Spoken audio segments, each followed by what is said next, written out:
বিসমিল্লাহির রহমানির রহিম।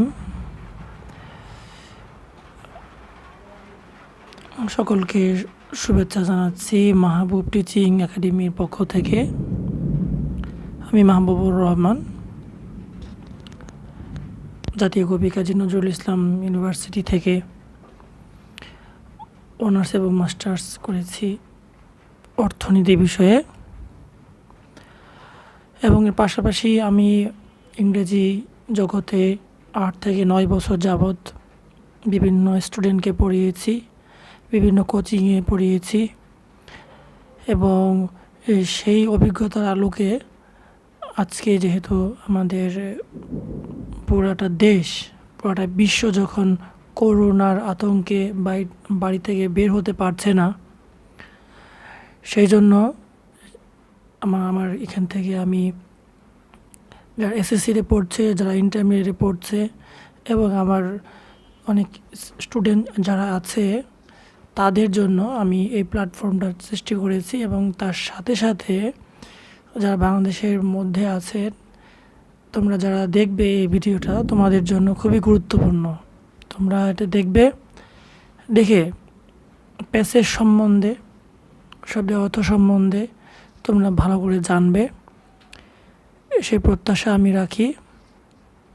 আজকে তোমাদের প্রথম লেকচার আমি দিব, এবং প্রথম লেকচারের বিষয় থাকবে হলো তোমাদের ইউনিট 1 লেসন 1-2 এর এখানে তোমাদের দেখতে হবে,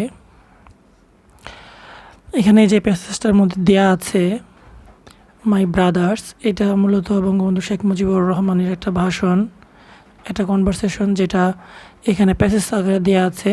এই প্যাসেজটা ভালো করে বুঝতে পারলেই তোমাদের যে নাম্বার আছে, প্যাসেজগুলো, প্রশ্নের উত্তর আছে, ইনফরমেশন গ্যাপ আছে, টেবিল আছে, এই সমস্তগুলো তোমরা ভালো করে জানতে পারবে এবং বুঝতে পারবে।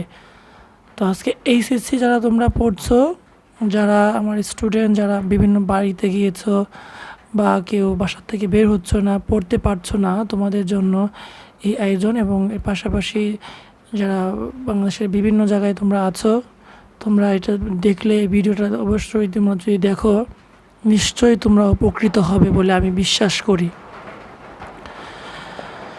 তো আমি প্যাসেজটা পড়ানো শুরু করলাম। মাই ব্রাদার্স, আমার ভাইয়েরা, এটা বলছে হলো শেখ মুজিবুর রহমান, বঙ্গবন্ধু শেখ মুজিবুর রহমান বলেছিল, I stand before you today, আমি তোমাদের সামনে দাঁড়িয়েছি আজকে, with a heart overflowing. The heart শব্দের অর্থ আমরা জানি হৃদয়, আমরা শব্দে শব্দে অর্থ করব।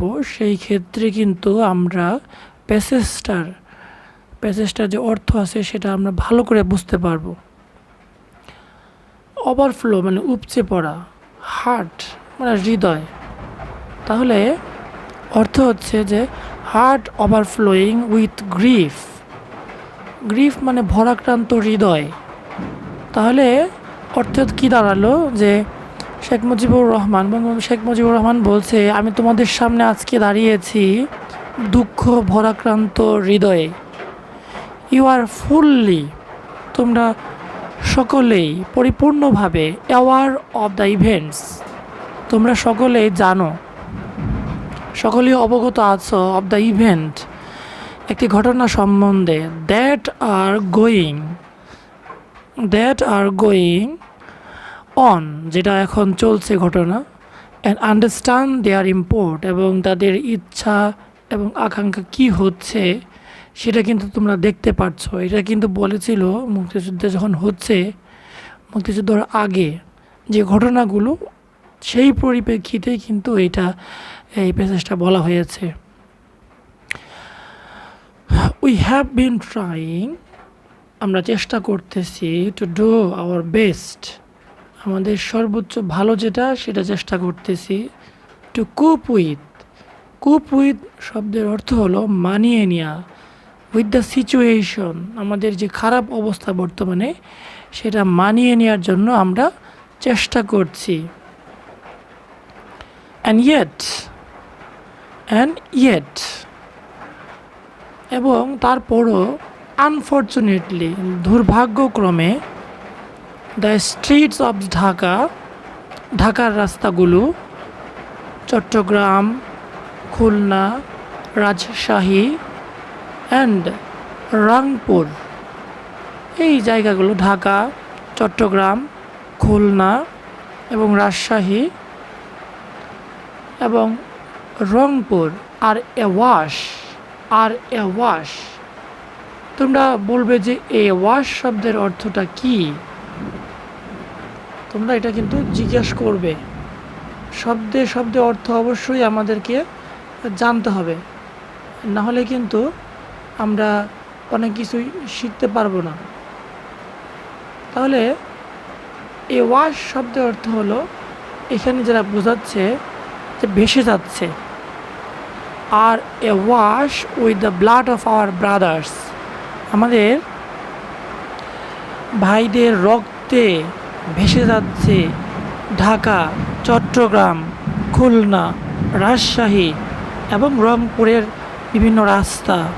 The people of Bengal now want to be free, বাংলাদেশের মানুষেরা নাও ওয়ান্ট এখন চায়, টু বি ফ্রি স্বাধীন হতে।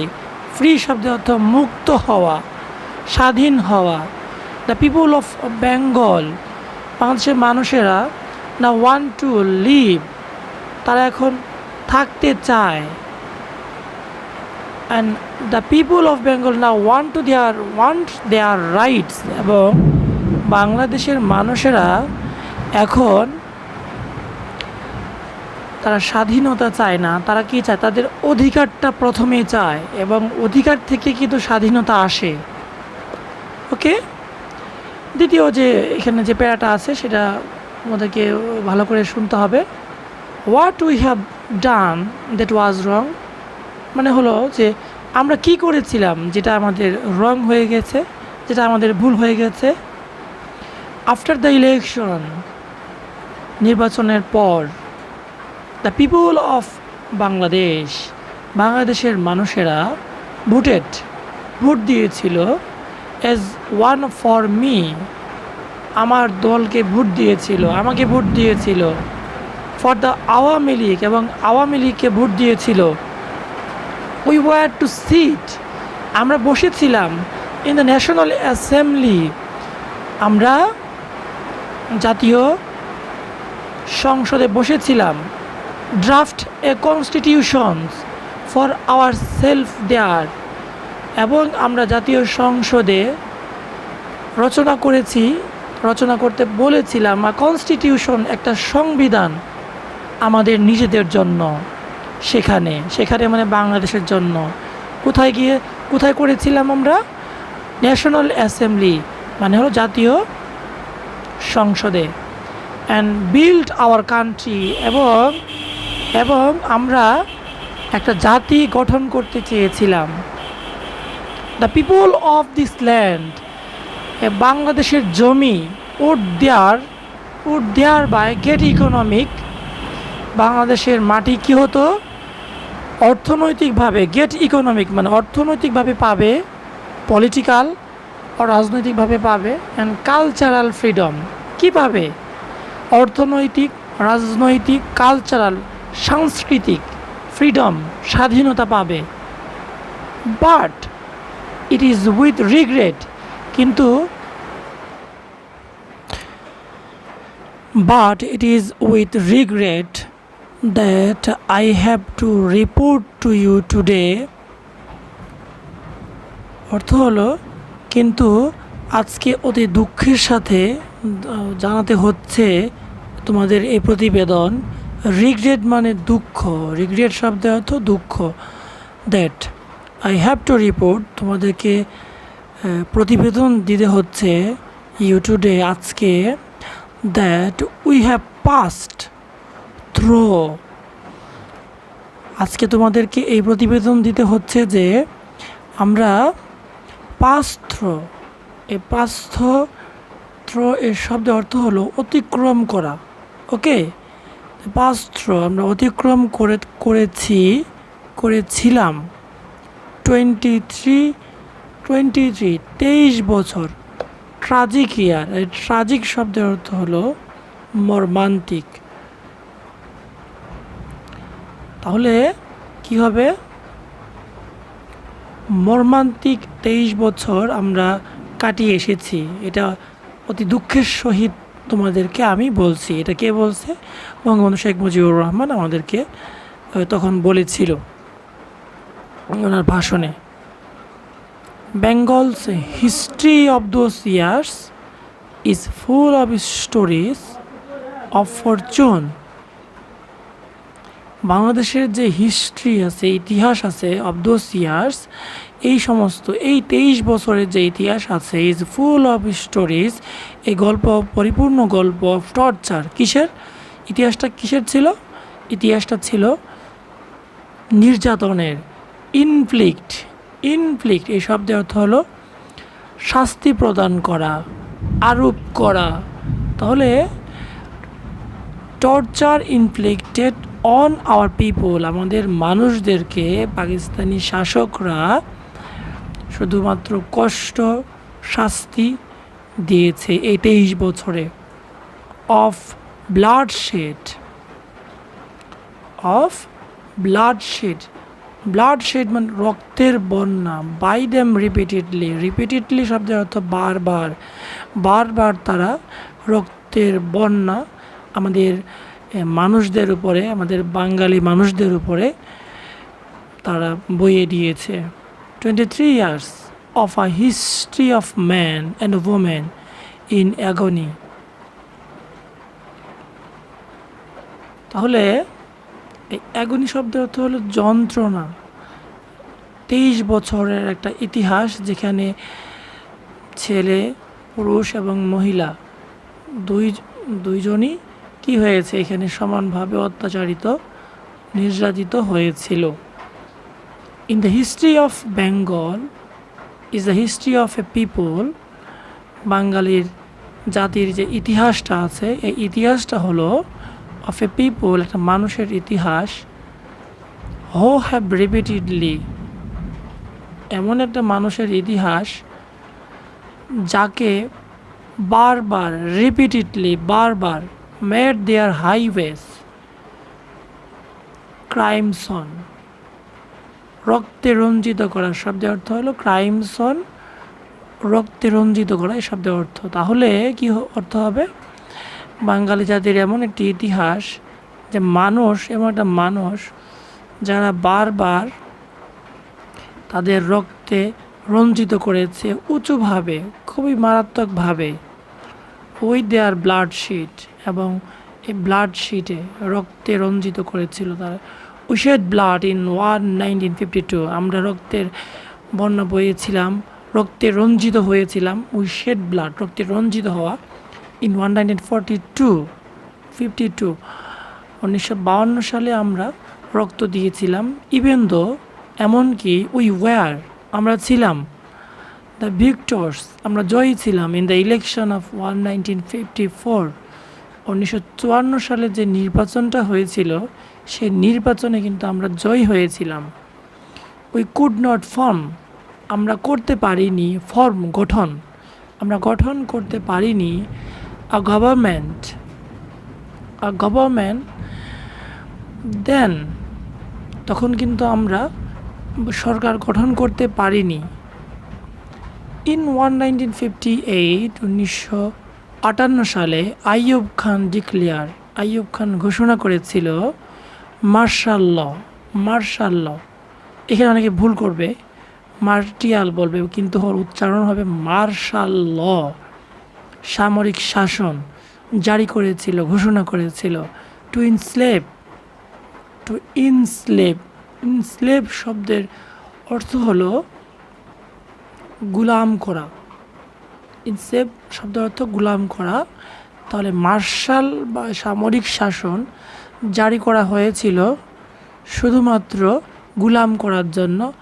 Us for the next 10 years, পরবর্তী 10 বছরের জন্য। ইন 1966 সালে, হোয়েন উই লঞ্চ, যখন আমরা ঘোষণা করেছিলাম দ্য 6 পয়েন্ট মুভমেন্ট। 6 পয়েন্ট আমরা জানি অনেকেই 6 দফা আন্দোলন, এটা এখানে লেখছে 6 পয়েন্ট, 6 দফা মুভমেন্ট শব্দ অর্থ আন্দোলন। 6 দফা আন্দোলন আমরা ঘোষণা যখন করেছিলাম, আওয়ার বয়েস ওয়ার শুট ডেড, আমাদের ছেলেদেরকে ওয়ার শুট গুলি করেছিল, গুলি করে ডেড তারা হত্যা করেছিল অন 7 জুন, 7 তারিখে, জুনের 7 তারিখে তারা গুলি করেছিল যখন আমরা লঞ্চ ঘোষণা করেছিলাম 6 দফা আন্দোলনটা। When after the movement of 69, যখন আমরা 1969 শব্দ অর্থ হলো যখন আমরা 1969 সালের গণ অভ্যুত্থান হয়েছিল এবং গণ অভ্যুত্থানের পর আইয়ুব খান ফেল ফ্রম পাওয়ার, আইয়ুব খান ক্ষমতার থেকে সরে দাঁড়িয়েছিল, ফেল ফ্রম পাওয়ার শক্তি থেকে পড়ে যাওয়া মানে হলো শক্তি, সে কী হয়েছিল, সে ক্ষমতা থেকে সরেছিল। আইয়ুব খান, ইয়াহিয়া খান অ্যাজিউম, ইয়াহিয়া খান মনে করেছিল দ্য রেইনস শব্দের অর্থ হলো শাসনভার। আমাদের শব্দের অর্থগুলো কিন্তু মনে রাখতে হবে, তাহলেই কিন্তু আমরা প্রশ্নের উত্তরগুলো পারবো। আমি বারবার বলছি, তোমরা লক্ষ্য করে আমার লেকচারটা শোনো। আমরা লেকচারটা শুনলে তোমাদের নিশ্চয়ই তোমাদের ধারণাগুলো ভালো হবে এবং তোমরা শব্দের অর্থগুলো বুঝতে পারবে। খেয়াল করে শুনতে হবে। ইয়াহিয়া খান মনে করেছিল the reins of the government the later declared that he would give us a constitution. Ayub Khan মনে করেছিল the reins of the government, সরকারের শাসনভার আমাদেরকে দিবে, কিন্তু পরবর্তীতে লেটার ডিক্লেয়ার, সে ঘোষণা করেছিল that he would give us a constitution, সে আমাদেরকে একটি সংবিধান দিতে চায়, অ্যান্ড রিস্টোর ডেমোক্রেসি, এবং সে রিস্টোর মানে পুনরায় কোনো কিছু স্থাপন করাকে কি বলা হয়, রেস্টোর বলা হয়। ডেমোক্রেসি পুনরায় আমাদেরকে সে গণতন্ত্র দিবে, ডেমোক্রেসি শব্দের অর্থ গণতন্ত্র। উই লিসেন্ড টু হিম দেন, তখন আমরা ইয়াহিয়া খানের কথা শুনেছিলাম। এ লট হ্যাজ হ্যাপেন, অনেক কিছুই ঘটেছিল, হ্যাপেন শব্দের অর্থ ঘটা, সিন্স তখন, and election have taken place, এবং নির্বাচনটাও কিন্তু হয়েছিল। টেক প্লেস ঘটা, টেক প্লেস কোনো কিছু ঘটা, এখানে অনুষ্ঠিত হওয়া বোঝাচ্ছে, নির্বাচনটা অনুষ্ঠিত হয়েছিল। তারপর কী হলো, তারপরে যেটা হয়েছিল, আই হ্যাভ মেট, আমি সাক্ষাৎ করেছিলাম প্রেসিডেন্ট ইয়াহিয়া খানের সাথে বঙ্গবন্ধু শেখ মুজিবুর রহমান সাক্ষাৎ করেছিলেন। I have made a request, আমি রিকোয়েস্ট করেছিলাম ইয়াহিয়া খানের প্রতি, to him, not only on behalf of Bengal, বাংলাদেশের পক্ষ থেকে কিন্তু আমি রিকোয়েস্ট করিনি, অনুরোধ করিনি, but also as the leader of the party which has the majority in Pakistan, বরঞ্চ আমি আওয়ামী লীগের পক্ষ থেকেও, যেখানে আমি লিডার ছিলাম, সেখান থেকেও কিন্তু আমি তাকে অনুরোধ করেছিলাম, যেটা মেজরিটি ছিল। মেজরিটি শব্দের অর্থ হলো অধিকাংশ। পাকিস্তানের অধিকাংশ যে পার্টি ছিল, এই পার্টির মধ্যে পার্টির নেতা ছিল বঙ্গবন্ধু শেখ মুজিবুর রহমান, সেখান থেকেও, সেই পার্টি থেকেও বঙ্গবন্ধু শেখ মুজিবুর রহমান উনি অনুরোধ করেছিলেন ইয়াহিয়া খানের প্রতি। I said to him, Bangabandhu Sheikh Mujibur Rahman বলেছিল, ইউ শুড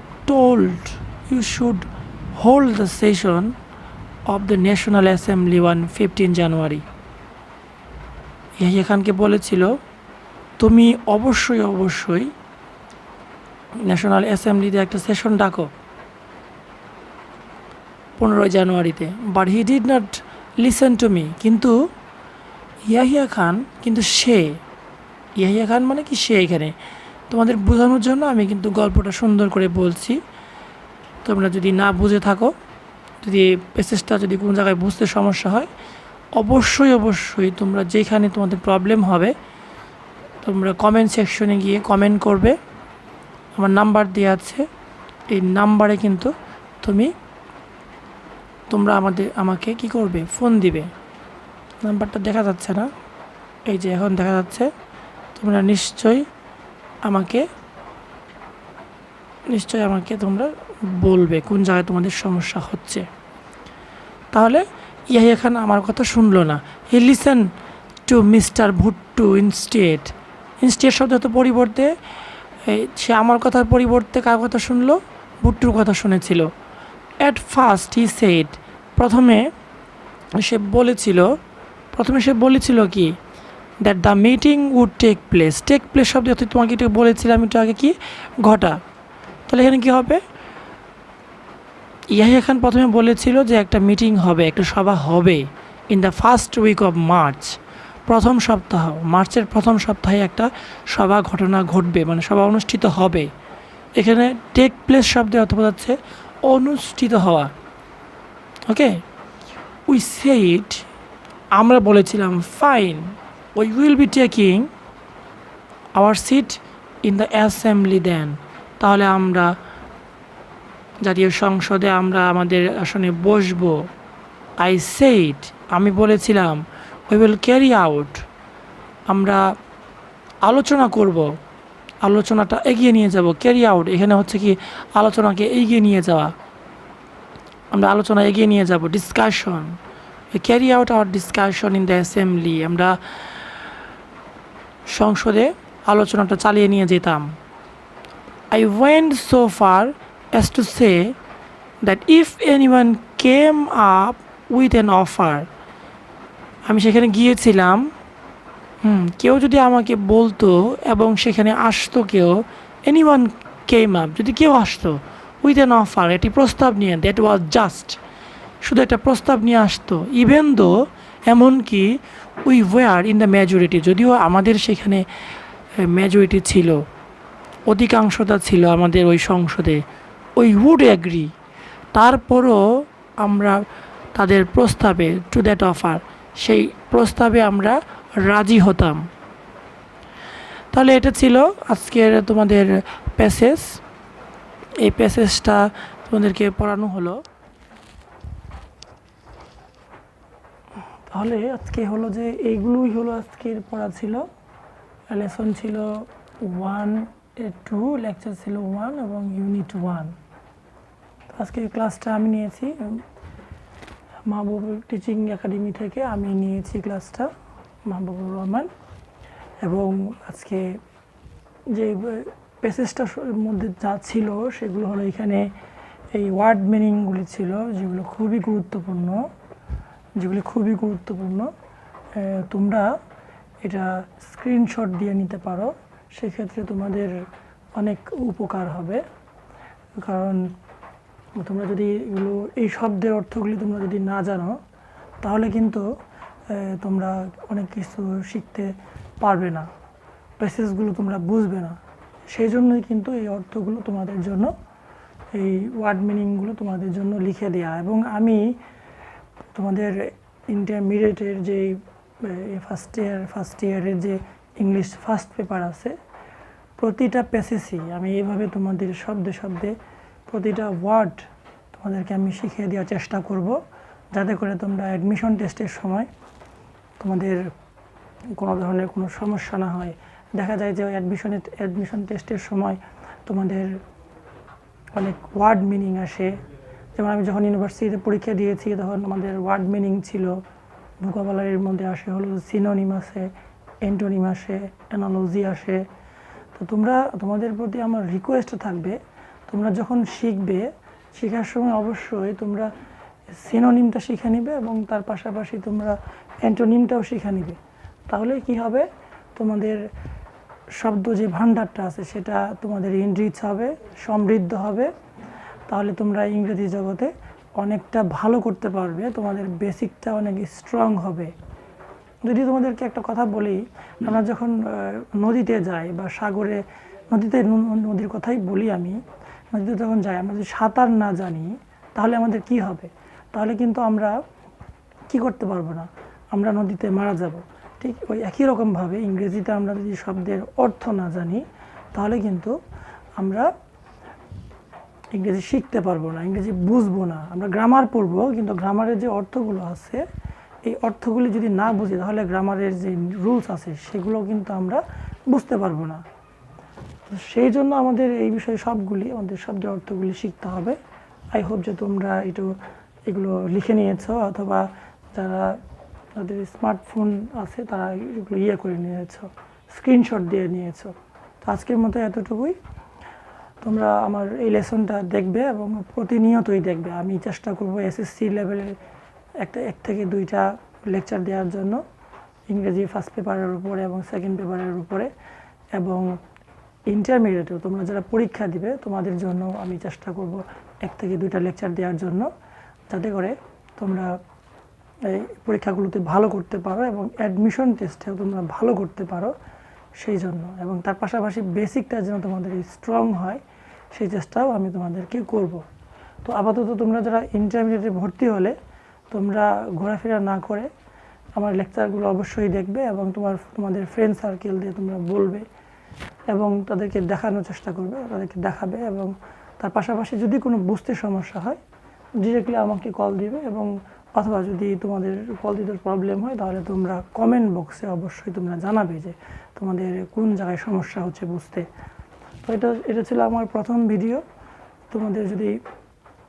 তোমাদের ভালোবাসা, তোমাদের আগ্রহ এবং আমার প্রিয় স্টুডেন্ট আছে কিছু যারা আমাকে এভাবে ভিডিওগুলি তাদেরকে দেওয়ার জন্য আমাকে রিকোয়েস্ট করেছে। তো তাদের জন্য প্লাস সবার জন্য যারা ইন্টারমিডিয়েটে তোমরা পড়ছো তোমাদের জন্য এই ভিডিওটা করা। তোমরা কাইন্ডলি এগুলো দেখে এভাবে তোমরা পড়বে। আই হোপ যে তোমরা অবশ্যই লেকচারটা দেখলে তোমরা একবার পড়লেই, তোমরা যদি নাও পড়ো সেক্ষেত্রেও তোমরা কিন্তু ওই প্রশ্নগুলোর উত্তর দিতে পারবে। এমসিকিউ, কোয়েশ্চেন অ্যান্সার এবং টেবিল, এই সবগুলি তোমরা অ্যান্সার অবশ্যই দিতে পারবে। তো আজকে আমাদের এতটুকুই। আমার চ্যানেলটা তোমরা সাবস্ক্রাইব করবে এবং লাইক কমেন্ট দিয়ে সাথেই থাকবে আমার। ধন্যবাদ। আল্লাহ হাফেজ।